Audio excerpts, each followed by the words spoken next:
नमस्कार दोस्तों, आप लोगों का स्वागत है एक और नए वीडियो में। पिछले वीडियो में हम लोग बैटरी की अवस्था ज्ञात की जाती है वोल्ट मीटर द्वारा, इस क्वेश्चन तक कर चुके थे। और इस वीडियो में हम लोग शुरू करेंगे आरआरबी भुवनेश्वर का क्वेश्चन से। पीतल बनाने के लिए तांबे में किसका प्रयोग किया जाता है? तो जिंक धातु और अपमिश्रता की जाती है। अगला है, आंसू गैस का रासायनिक नाम क्या है? तो क्लोरो एसिटोफिनोन जो है वो आंसू गैस का रासायनिक नाम है। वाशिंग सोडा का सूत्र क्या है? तो Na2CO3। वाशिंग सोडा का सूत्र क्या है? तो Na2CO3। जिंक को सबसे पहले आइसोलेट किया गया तो हरगोविंद खुराना ने। जिंक को सबसे पहले आइसोलेट किसने किया था? तो हरगोविंद खुराना ने। सनी के रिंग्स की खोज का श्रेय किसे है? तो गैलीलियो को। अगला है, लेंज का नियम किसके संरक्षण का नतीजा है? तो ऊर्जा के संरक्षण का नतीजा है। जी की इकाई यानी कि यूनिट क्या है? G gravitation. तो न्यूटन मीटर स्क्वायर पर केजी स्क्वायर, या हम इसको बोल सकते हैं newton metre square KG inverse square. अगला है, सी ए होल्ट वाइज ओ होल्ट वाइज टू, इसका रासायनिक सूत्र है तो कास्टिक चूना। कास्टिक क्या है? चूना, जिसको हम लोग बोलेंगे सेलेक्ट लाइम भी बोलते हैं इसको। अगला सवाल है, प्रकाशीय गेज किस सिद्धांत पर कार्य करता है? तो परावर्तन के सिद्धांत पर कार्य करता है। हर एक पौधे का आवश्यक पोषक तत्व कितना होता है? तो 16 लगभग होता है। अगला है, आरआरबी गुवाहाटी का डीएनए का डबल हेलिक्स मॉडल दिया गया तो वाटसन और क्रिक ने। डीएनए का डबल हेलिक्स मॉडल किसने दिया था? तो वाटसन और क्रिक्स ने। अगला है, एस्कार्बिक एसिड।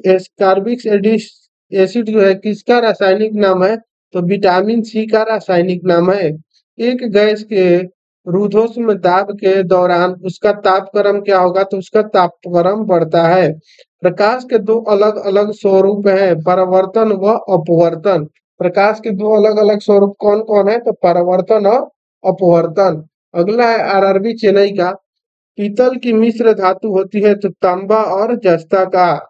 क्वार्ट्ज का रासायनिक नाम क्या है? तो सोडियम सिलिकेट जो है वो क्वार्ट्ज का रासायनिक नाम है। टिबिया अस्थि में होती है तो पैर में।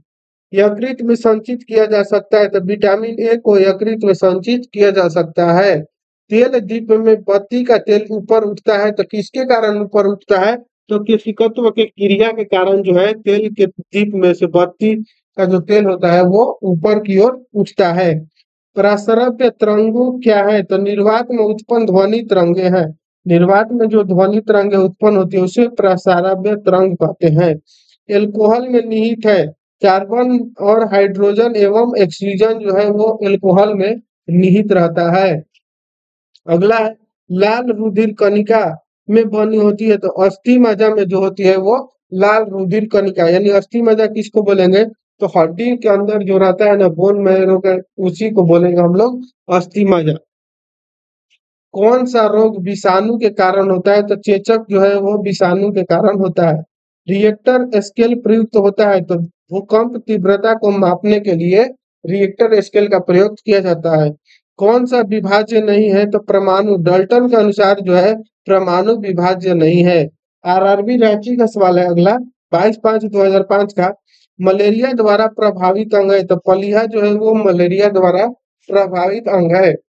व्यक्ति का भार उस लिफ्ट में अधिक होगा जो त्वरित होगा ऊपर की ओर, यानी जो लिफ्ट ऊपर की ओर होगा त्वरित होगा उसका, उसमें क्या होगा? तो व्यक्ति का भार अधिक होगा।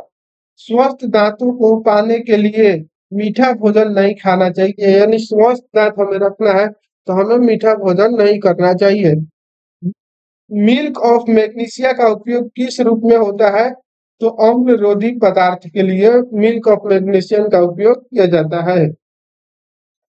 आगे का हमारा सवाल है, कौन सा अंग यूरिया जैसे अपशिष्ट पदार्थों को शरीर से बाहर करता है? तो गुर्दा जो है वो अपशिष्ट पदार्थों को बाहर करता है। शरीर में इंसुलिन को स्रावित करने के लिए कौन सी ग्रंथि उत्तरदायी है? तो पैंक्रियाज जो है वो शरीर में इंसुलिन को स्रावित करने के लिए उत्तरदायी ग्रंथि माना जाता है। टाइफाइड किस अंग को प्रभावित करता है? तो टाइफाइड जो है वो आंत को प्रभावित करता है। दांतों में क्या होता है? तो दांतों में कैल्शियम होता है।